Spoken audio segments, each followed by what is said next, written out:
Fear and greed are inseparable states.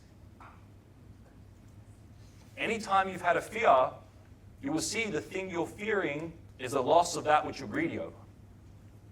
I have a fear of missing out on that thing which I have greed over, a win, or passing my evaluation, or getting out of drawdown, or making this amount of money so I can cover this bill or this rent.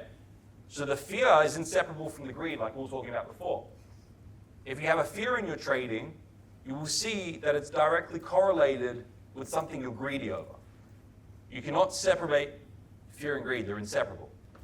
So the process of the idea is to be able to manage our greeds and quiet those down so we can manage our fears and we can actually transcend the polarities to a higher state of process and sticking to our trading plan. That's the idea. The addiction and the pleasure to winning, because think about what most traders do. They come to the market, I want to be right. I want to be right. I want to win on this individual trade. I want to be profitable. I want to pass my funding evaluation. I want to show my wife that I can trade. I want to be a good trader. I want to post on social media and make this amount of money.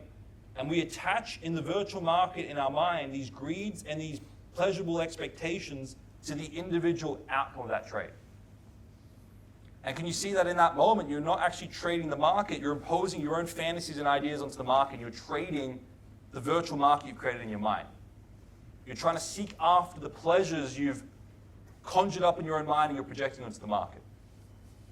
These are the traders that inevitably attract the most painful losses in their trading. Because you don't only lose the dollar amount and the percentage and the R that you're seeking after, but you also lose all those expectations you're projecting onto the market. All those fantasies, all those feel-good experiences that bring dopamine and oxytocin in the biochemistry in your mind and increase those, you miss out on those. And that's what creates extremely painful losses. I know many traders who lose money that money isn't really a big deal.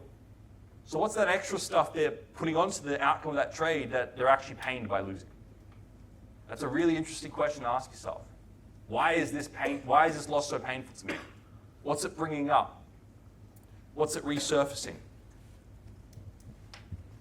I had a trader recently who I was working with, consulting for. It brought up a lot of unresolved childhood stuff, losses. I asked him the question, what does losing represent to you?